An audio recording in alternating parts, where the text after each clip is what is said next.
Oh my God, here he is. He's right here. Come on, dude.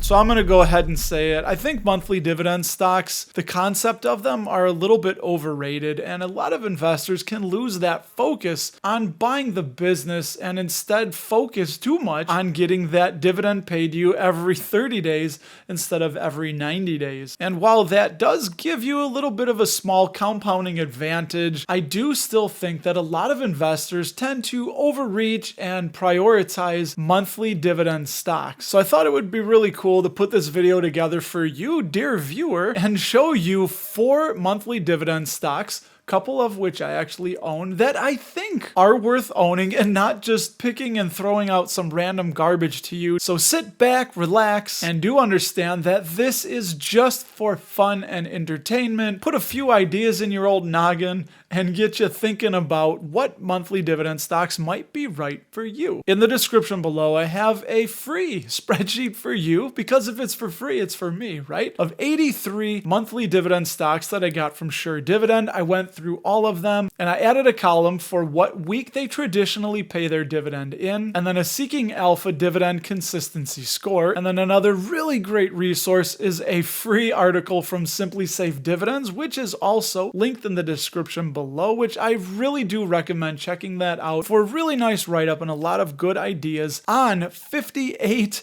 monthly dividend stocks that they ranked. Before we get rocking and rolling, make sure that you share your thoughts and opinions with the community below. Paying in the first week of each month, my pick would be JEPI, ticker JEPI, which is an ETF managed by JP Morgan. And it's like a gigantic jelly of the month basket full of awesome stocks with such jams as Amazon, Microsoft, Hershey, and PepsiCo that they invest in. Now, the interesting thing about JEPI is that they use these fancy schmancy things called options derivatives to juice that dividend yield and get it to about 11% where it's currently at right now. But I'm a little bit skeptical if they'll be able to keep this going over many years, because JEPI has only been around since May of 2020. Now, they're paying about $6 annually in dividends, and that last full year dividend increase was almost 50%. Not all great things are free, so they do have an expense ratio of about 0.35%, and it's easy to see why JEPI is beloved, and I think it is a good bet to continue what they're doing. So we locked them in at that number 1 week position. So going from a stock I don't own to one that I do own, week 2 is an easy peasy choice if you ask me. It's none other than the monthly dividend company Realty Income. They are loved by dividend investors everywhere because of those monthly dividends that they have been paying and increasing for 102 straight quarters, and they have never cut that dividend in 30 years. And they also have a 4.4% compound annual growth rate. And if you've ever wanted to be a landlord to businesses like Walgreens, Dollar General, 7-Eleven, and FedEx, this is what you would invest in. And check it out, since going public in 1994, Realty Income has clobbered the S&P 500 in total return by 2,760%. I could spend a whole hour talking about Realty Income, but I would highly recommend that if you like some X-rated dividend porn,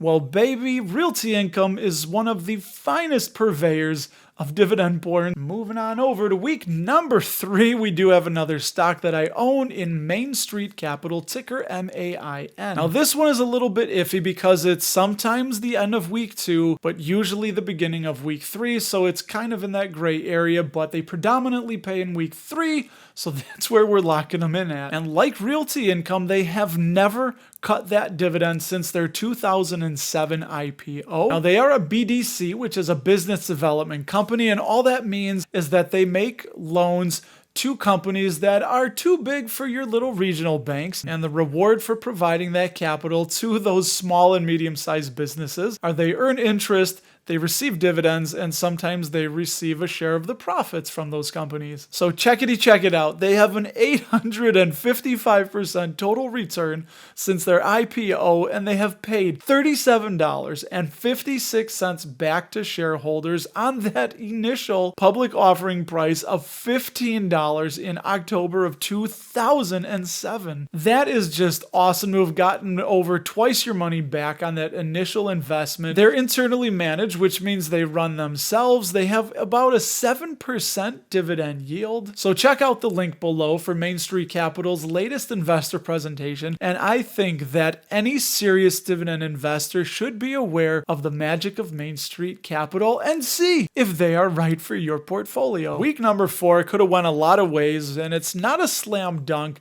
but I went with one that I would definitely feel comfortable in owning, and that's Gladstone Land, ticker LAND, which owns about 169 farms, and they primarily buy farmland used to grow healthy foods like fruits, vegetables, and nuts. We got a lot of nuts around here. Now, like Realty Income, they are on a triple net lease basis, which means that the farmer pays rent, insurance, maintenance, and taxes. One thing that I find really intriguing about a company like Gladstone Land that owns farmland is kind of like gold. The intrinsic value is in the land, but unlike gold, it cash flows.